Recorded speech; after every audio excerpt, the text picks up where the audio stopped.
Roe v.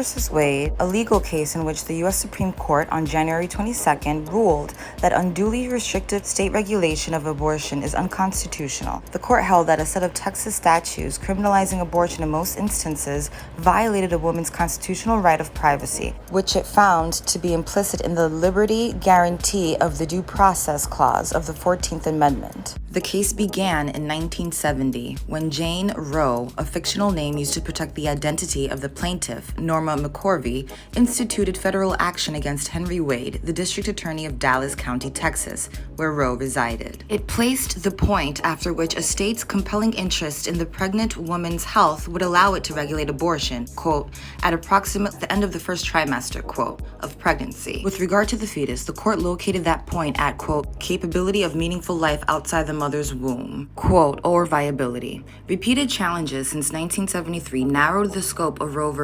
Wade, but did not overturn it.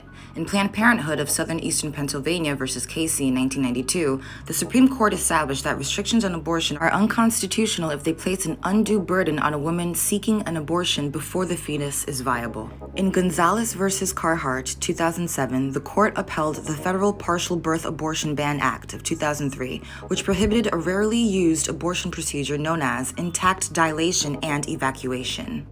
In Whole Woman's Health versus Hellerstedt, in 2016, the court invoked its decision in Casey to strike down two provisions of a Texas law requiring abortion clinics to meet the standards of ambulatory surgical centers and abortion doctors to have admitting privileges at a nearby hospital.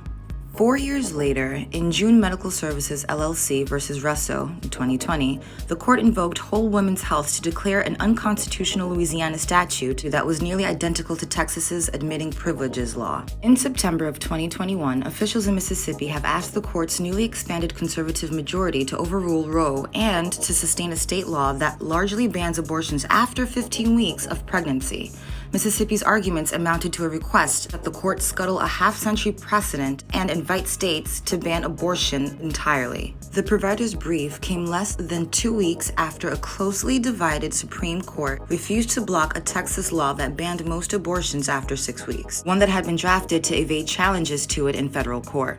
But the ruling in the Texas state was procedural and provisional, while the Mississippi filing came in a case presenting a frontal challenge to Roe and the decisions that followed it. Thank you so much for watching this video, and please go to my website. It's www.vondechii.com.